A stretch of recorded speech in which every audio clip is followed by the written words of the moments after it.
तो भैया अभी तक तो ये सिर्फ रूमर्स स्पेकुलेशन थी और अब ये सच हो गया है, बन गया है इतिहास। John Cena 17 time world champion बन चुके हैं। बैकी लिंच का भी रिटर्न हो गया और रिटर्न के साथ साथ उनको चैंपियनशिप मिल गई है। लायरा डबल चैंपियन और भी नए नए चैंपियन बने हैं। डोमिनिक को टाइटल मिल चुका है। सारी बातें करेंगे, आपको कुछ नहीं करना है, देखना है वीडियो को लास्ट तक। एनर्जी तो वैसे देखने के बाद रेसलमेनिया को नहीं है, लेकिन कोई बात नहीं भाई, फिर भी उस जुनून के साथ हम लोग रहेंगे। करते हैं स्टार्ट रेसलमेनिया नाइट 2 का review by WS news, hosted by me Aditya Choubey. स्वागत है आप सभी का रेसलमेनिया के नाइट 2 में। और स्टार्टिंग करती हैं इस बार की रेसलमेनिया को स्टेफनी मैकमैन। और हाँ, इस बार रॉक कोई भी नहीं था रेसलमेनिया में, तो आपको पहले ही बता देता हूँ। रॉक वगैरह, सेथ रॉलिंस, पॉल हेमन, जितनी हम लोग बातें कर रहे थे, कोई नहीं था शो के ऊपर। तो उसको साइड में रख के रेसलमेनिया को स्टार्ट करते हैं। तो स्टेफनी मैकमैन रेसलमेनिया को स्टार्ट करती हैं और पहला ही मैच आता है रिया रिप्ली इयो स्काई और बियांका ब्लेयर के बीच में। इयो स्काई की सिंपल एंट्री होती है, थोड़ी बियांका ब्लेयर में थोड़ा इस वहाँ पे मतलब रस्सी कूद रही थी और मतलब ये सब विमेंस थोड़ा सा बियांका ब्लेयर की थीम में एंटर हुई थी, कुछ अलग किया था डब्ल्यूडब्ल्यू ने। और रिया रिप्ली वो जो जैसे विलन की रानियां नहीं पहन के आई थी मुकुट, कुछ उस तरीके का रिया रिप्ली पहन के आई थी। तो इनका फिर आता है मैच। भाई बहुत अच्छा मैच उन्होंने रेसल किया, मतलब पूरे रेसलमेनिया का बेस्ट विमेंस मैच मैं इसको बोलूंगा। ट्रिपल ट्रेट मैच को भाई प्रॉपर एथलीट जैसे उन्होंने रेसल किया है। ट्रिपल ट्रेट जो मूव्स लग रहे थे, फिर उसके बाद बियांका ब्लेयर रिया रिप्ली को मार रही है, फिर वहाँ इयो स्काई को पड़ रही है। मतलब इस मैच के लिए टेबल चेयर का यूज़ तो करने की ज़रूरत ही नहीं थी। और जिस तरीके का यूज़ किया है बियांका ब्लेयर ने चुटिया का, और उसके बाद इयो स्काई ने उसको रिवर्स कर दिया। रिया रिप्ली ने भाई डाइव मारी बियांका ब्लेयर के ऊपर। फिर उसके बाद इयो स्काई तो भाई है ही एथलेटिक, वो तो मारेंगी ही। उसके बाद फिर बियांका ब्लेयर इयो स्काई को पकड़ रही हैं, रिया रिप्ली वहाँ से पावर बॉम्ब लगा रही हैं।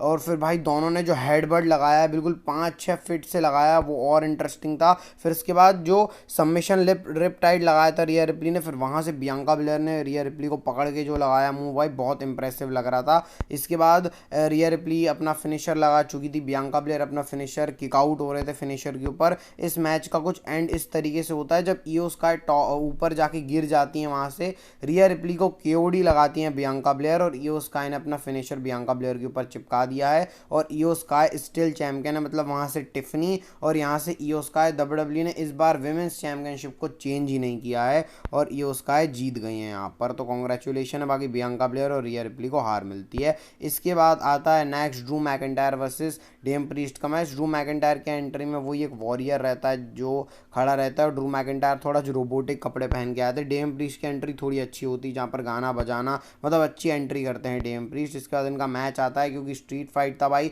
तो वेपन्स का यूज़ तो इनको करना ही था। स्टील स्टेप का ये लोग यूज़ करते हैं, भड़ा भड़ देते हैं एक दूसरे को स्टील स्टेप्स। वहाँ पे चेयर का यूज़ होता है, दो दो टेबल सेट होते हैं वहाँ पर, रिंग के अंदर एक टेबल है, चेयर फेंक के मार रहे हैं प्रीस्ट को, मतलब दोनों एक दूसरे की जो भड़ास है वो निकाल रहे हैं। भाई जो ड्रू मैकिंटायर कूद के आया था, फिर वहाँ से जो चॉक स्लैम लगाया प्रीस्ट ने, बहुत इंप्रेसिव था। टेबल के ऊपर पटका ड्रू मैकिंटायर को।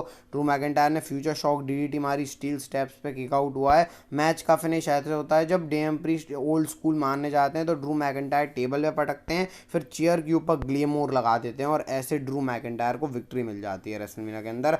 मस्ट नीडेड विक्ट्री थी। इसके बाद आता है मोस्ट मतलब एंटरटेनिंग मैच रेसलमेनिया का, जहाँ पर Penta versus Dominik, Balor, Bron Breakker, जहाँ पे पेंटा डोमिनिक भी वो मास्क पहन के आ गए, और फिन बैलर की जो ऐसी एंट्री हमेशा प्रीम लाइव इवेंट में होती, कुछ उस तरह की थी। कुछ ज़्यादा इनकी एंट्री में कुछ खास था नहीं। इसके बाद पेंटा जो हाई फ्लायर है, तो उनके हाई फ्लायर मूव रहेंगे। जजमेंट डे ने टैग टीम का जो मतलब जो 2 ऑन वाला जो मामला है उसको संभाल के रखा, दोनों टीम अप कर रहे थे। फिर ब्रॉन ब्रेकर ने पेंटा और जो फिन बैलर को साथ में उड़ाया। भाई ब्रॉन ब्रेकर की परफॉर्मेंस बहुत तगड़ी थी इस मैच में, जो कूद गए थे भाई वो पेंटा के ऊपर, उधर से डबल सुप्लेक्स। इसके बाद फाइनली डोमिनिक ने फिन बैलर के ऊपर टर्न कर ही लिया है भाई। डोमिनिक ने धक्का मारा फिन बैलर को, और वो 619 लगाने जाते हैं, बैलर ने पकड़ा और डोमिनिक को मारने लग गए फिन बैलर। इसके बाद कार्लिटो ने भी मदद करी यहाँ पर। पेंटा और ब्रॉन ब्रेकर का भी हमको थोड़ा कुछ देखने को मिला, जहाँ पर डोमिनिक को पेंटा ने अपना फिनिशर लगाया, कार्लिटो ने वहाँ उनको बचाओ। भाई जो स्पीयर मारा है, ओएमजी मूवमेंट है इस बार के रेसलमेनिया का, जो भाई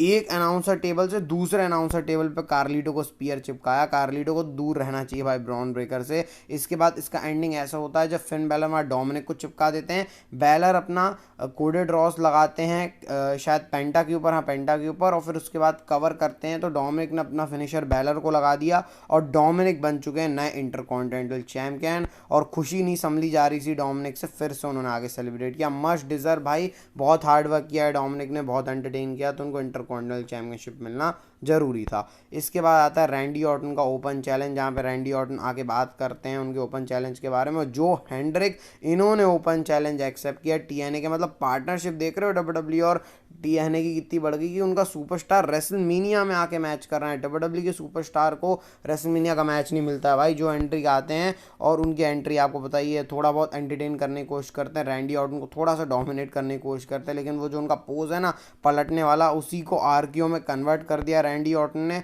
आरकेओ लगाया, विक्ट्री हासिल करी, उठाया जो हेंड्रिक को, इसके बाद फिर आरकेओ लगाया उनको और वही वाला सेलिब्रेशन, और उसके साथ साथ रैंडी ऑर्टन जो अपना मूव करते हैं। तो बस ये मेरे को तो ऐसे ही लग रहा है रैंडी ऑर्टन का 20वां रेसलमेनिया था, तो उनको लाना था, अपोनेंट देना था डब्ल्यूडब्ल्यू को। तो अगर रूसेफ, एलिस्टर ब्लैक इनको देते तो वो भी हार अफोर्ड नहीं कर सकते, ये भी हार अफोर्ड नहीं कर सकते, तो डब्ल्यूडब्ल्यू ने टीएनए के एक सुपरस्टार को बुला के, क्योंकि वो हार भी जाएगा तो कोई फर्क नहीं पड़ता, तो दिमाग वाला काम तो किया। लेकिन जो भी है भाई, इसमें मैं कुछ गलत नहीं बोलूँगा डब्ल्यूडब्ल्यू को। नेक्स्ट इसके बाद लोगन पॉल एजे स्टाइल्स का मैच आता है, जहाँ पर लोगन पॉल अपनी वही ड्रोन वाली एंट्रेंस करते हैं भाई। आप इतने सारे एंगल्स देख सकते हो, यहाँ से एंट्री होती है, एजे स्टाइल्स अपना नॉर्मली आते हैं भाई। इसके बाद मैच स्टार्ट होता है और ये मैच इस नाइट का एक प्रॉपर रेसलिंग मैच था। एक वो ये उसका वाला रिया रिप्ली बियांका ब्लेयर वाले का ये प्रॉपर मैच था, जहाँ पर स्लो पेस से स्टार्ट होता है। एजे स्टाइल्स सबसे पहले कंबल कुटाई करते हैं लोगन पॉल की बुरे तरीके से। इसके बाद लोगन पॉल जब अपना स्टैंड टॉल करते हैं तो वहाँ से वो ड्रोन वाले शॉट को ले आते हैं वापस से। लोगन पॉल को अपने तरंगी मूव्स के साथ जाने ही जाते हैं, तो वो लगाते हैं भाई अच्छे तरीके से एजे स्टाइल्स को। एजे स्टाइल्स फाइट बैक करने की कोशिश कर रहे हैं लोगन पॉल के साथ, कवर हो रहा है, दोनों अपना कुछ कुछ मूव्स लगा के कवर भी कर रहे हैं। फिर वहाँ पर एजे स्टाइल्स अपना जो ऊशी खुरोशी मारते हैं वो भी अच्छा लगा। लोगन पॉल ने एजे स्टाइल को मॉक करते हुए स्टाइल क्लैश मारा, फिर एजे स्टाइल्स ने भी स्टाइल क्लैश मारा, तभी लोगन पॉल का बंदा आ गया और उसको रोकने कैरन क्रॉस आ गए। कैरन क्रॉस एजे स्टाइल को बोलते हैं ले भाई इससे मार दे लोगन पॉल को। अब कैरन क्रॉस की दृष्टि पड़ गई है, इसका मतलब काम खराब होने वाला है एजे स्टाइल्स का। लोगन पॉल ने अपना फिनिशर लगाया और जीत गए हैं लोगन पॉल। इसके बाद आता है विमेंस टैग टीम का मैच, रिव एंड रैकेल वर्सेस लायरा वल्केरिया और उनकी पार्टनर जो हमको पता ही था बैकी लिंच आने वाली, कल की वीडियो में मैंने आपको बता ही दिया था। बैकी लिंच आती हैं भाई, बहुत टाइम बाद बैकी लिंच को देख के अच्छा लग रहा है रेसलमेनिया में। तो सबसे तो इन लोग लायरा वल्कीरिया को डोमिनेट करते हैं पूरे मैच भर में। फिर जब बैकी लिंच को टैग मिलता है लिव मॉर्गन और बैकी लिंच का फेस ऑफ, क्योंकि लिव मॉर्गन के साथ ही उनकी आखिरी स्टोरी चली थी और लिव मॉर्गन ने मॉक किया था कि बैकी लिंच को मैंने रिटायर कर दिया, कुछ इस तरीके से। इसके बाद भाई आम बार लगता है। फिर इसके बाद लायरा वहाँ से रैकेल को आउट करती हैं, बैकी लिंच अपना मैन हैंडल स्लैम लगाती हैं और पिन कर देती हैं लिव मॉर्गन को। बैकी लिंच एंड लायरा वल्कीरिया नए टैग टीम चैंपियन, और लायरा वल्कीरिया को 2 विमेंस इंटरकॉन्टिनेंटल और टैग टीम चैंपियन दोनों मिल चुकी है। तो भाई अच्छे पुश में चल रही है लायरा वल्कीरिया। इसके बाद आता है शो का मेन इवेंट, जिसके बारे में मेरे को थोड़ी सी बात करनी है, John Cena versus Cody Rhodes. John Cena की एंट्री, क्योंकि जॉन सीना ने बोला था कि तुम लोग कुछ डिजर्व नहीं करते, काला और सिर्फ जॉन सीना लिखा हुआ था, वैसी एंट्री जॉन सीना करते हैं। और कोडी रोड्स की एंट्री बहुत अच्छी होती है भाई, जहाँ गाड़ी वाले जो उड़ा रहे हैं गाड़ी इधर से उधर, मस्त एंट्री होती है। स्कल वाले उससे कोडी रोड्स आते हैं, तो कोडी रोड्स की एंट्री अच्छी होती है। मैच स्टार्ट होता है और ये भी स्लो पेस से हाई पेस पे जा रहा था। मैच की खासियत थी भाई, जॉन सीना चीटिंग कर रहे हैं, मतलब हील टैक्टिक का यूज़ कर रहे हैं कि भाई जब उनको लग रहा है कोडी रोड्स डोमिनेट कर रहे हैं, रिंग के बाहर जा रहे हैं। और ऐसे जॉन सीना को हमने कब देखा था भाई कि जो ऐसे ऐसे काम कर रहा है, मज़े ले रहा है सुपरस्टार के, मतलब ये हील वाले सुपरस्टार जो काम करते हैं ना कि मार के मज़े लेते हैं, वो काम जॉन सीना यहाँ पर कर रहे हैं। जॉन सीना ने डोमिनेट किया मैच को थोड़ा, फिर इसके बाद कोडी रोड्स वापसी करते हैं इस मैच के अंदर, जहाँ पर शोल्डर टैकल्स हमने जॉन सीना के देखे, कोडी रोड्स से कुछ हमने मूव्स देखे। पहला ए लगाया जॉन सीना ने, कोडी रोड्स ने किक आउट किया। फिर टॉप रोप से ए लगाया जॉन सीना ने, वहाँ पर भी कोडी रोड्स ने किक आउट किया। इसके बाद जॉन सीना एसटीएफ के लिए जाते हैं, वो भी कोडी रोड्स वहाँ से कर लेते हैं। फिर रेफरी को चित्त कर दिया जॉन सीना ने। तो अब हम लोग को समझ में आ गया कि चलो भाई पार्ट 1 तो मैच का खत्म हो गया है, पार्ट 2 आएगा। इसके बाद कोडी रोड्स क्रॉस रोड्स लगा देते हैं जॉन सीना को, लेकिन रेफरी तो चित्त पड़ा हुआ है। जॉन सीना कोडी रोड्स दोनों गिर गए हैं। जॉन सीना ने रोप से कोडी रोड्स के ऊपर जो है वो यहाँ पे आप देख सकते हो रिंग रोप तोड़ी, यहाँ पर धक्का देके चौथा ए लगाया जॉन सीना ने, वहाँ पर भी कोडी रोड्स ने किक आउट कर लिया। इसके बाद एंट्री होती है ट्रेविस स्कॉट की। ट्रेविस स्कॉट आते हैं, जॉन सीना खुश हो रहा है, अरे भाई मेरा बंदा आ गया। ट्रेविस स्कॉट को मारने के लिए बोलते हैं जॉन सीना, लेकिन ट्रेविस को, जॉन सीना को तो गिरा दिया कोडी रोड्स ने, फिर ट्रेविस स्कॉट को कोडी रोड्स लगा देते हैं क्रॉस रोड्स। अब क्रॉस रोड लगा दिया ट्रेविस हेड को, अब लग रहा था कि कुछ होगा, लेकिन इसके बाद जॉन सीना बेल्ट लेके आते हैं। रेफरी तो चित्त पड़ा होता है, तो जॉन सीना कोडी रोड्स को बोलते हैं ले भाई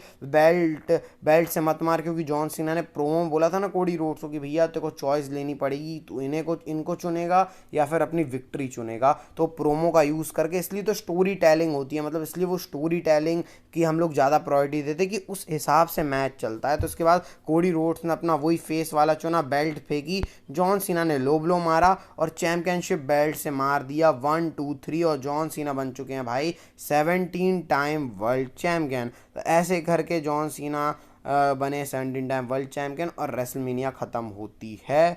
कुछ इस तरीके से आप देख सकते हो। और इसके बाद अब थोड़ी सी बात करते हैं 1-2 मिनट भाई, वैसे ऐसे ख़त्म हो गई रेसलमेनिया। अब जब ट्रेविस स्कॉट वहाँ पर गिरे थे, इसके बाद हम लोग एक्सपेक्ट कर रहे थे रॉक, सेथ रॉलिंस, मैंने इतनी सारी आपको कल बातें बताई थी, कुछ नहीं हुआ है भाई, घंटा कुछ नहीं हुआ है, बस 17 टाइम वर्ल्ड चैंपियन बन गए जॉन सीना, फटाके फूट गए और ख़त्म हो गई कहानी। कुछ को देखने को नहीं मिला, तो वेरी डिसअपॉइंटिंग मैं बोलूँगा भाई, बहुत ज़्यादा डिसअपॉइंट किया है डब्ल्यूडब्ल्यूई ने, बहुत ज़्यादा। मतलब भाई देखो, कम से कम चलो सेथ रॉलिंस, पॉल हेमन को शामिल नहीं भी करते तो रॉक का तो आना बहुत ज़रूरी था भाई रेसलमेनिया में, वरना फिर तुमने रॉक को एलिमिनेशन चेंबर में दिखाया ही क्यों? एलिमिनेशन चेंबर से रेसलमेनिया तक रॉक एक बार भी नहीं आया भाई, मतलब बहुत ज़्यादा डिसअपॉइंटमेंट था। रॉक को आना चाहिए था इस बार का जो नाइट 1 है भाई, मतलब डब्ल्यूडब्ल्यूई को जो सेथ रॉलिंस, रोमन रिंग्स और सीएम पंक का मैच नाइट 2 में करना था और कोडी रोड्स और जॉन सीना का मैच नाइट 1 में कर देना था, अगर ऐसे ही करना था डब्ल्यूडब्ल्यूई को। क्योंकि भाई ट्रेविस स्कॉट क्या भाई, मैं आपको बुरा लगे अच्छा लगे, ट्रेविस स्कॉट क्या है भाई, वो क्या किया आगे, और ऊपर से भाई ये एंडिंग पोस्ट था रेसलमेनिया का। वैसे कोडी रोड्स यहाँ रात परास, ये है रेसलमेनिया का एंड पोस्ट, मतलब ऐसे हम लोग डिजर्व करते हैं रेसलमेनिया 41 जहाँ पर जॉन सीना और ट्रेविस स्कॉट खड़े हुए। अरे भाई रॉक को होना चाहिए था यहाँ पर, कुछ भी कहो, मतलब मैं क्या बोलूँ भाई, अब क्या ही बोल सकते हैं, मतलब कुछ जाके कर सकते हैं क्या? कुछ नहीं कर सकते। इसलिए मैं बोला ना स्टार्टिंग में उतना एनर्जेटिक फील नहीं हो रहा, लेकिन भाई वीडियो बनानी है तो करना पड़ेगा। मतलब क्या है यार, समझ में नहीं आया मेरे को कुछ भी, जो भी आगे इसके बारे में बात करेंगे। बाकी ये थी नाइट 2 की रेसलमेनिया रिव्यू। वीडियो आपको कैसा लगा? थोड़ा भाई बहुत ज़्यादा डिसअपॉइंट किया रेसलमेनिया नाइट 2 में, रॉक नहीं आया भाई। रॉक आ जाते तो फिर भी मैं खुश रहता कि चलो भाई रॉक वो स्टोरी का सेंस बना, फिर तो भाई वो सिर्फ एक फोटो के लिए रॉक और जॉन सीना को साथ में ले आया गया। अब इसका लॉन्ग टर्म क्या मतलब है वो तो अब डब्ल्यूडब्ल्यूई निकालेगी, मेन रेसलमेनिया में लाना था, लाया नहीं रॉक को। अब क्या कर सकते हैं, जो भी है भाई, लाइक सब्सक्राइब कर देना। रेसलमेनिया ख़त्म हो चुकी है, अभी इसके बाद और भी वीडियो आएगी चैनल के ऊपर, तो उसके लिए स्टे ट्यून 4 से 4:30 के बीच में। तो तब तक हेल्थ का ध्यान रखना, health is wealth, bye bye, take care भाई। लाइक सब्सक्राइब तो कर देना चैनल को, वीडियोस डेली आ रही हैं।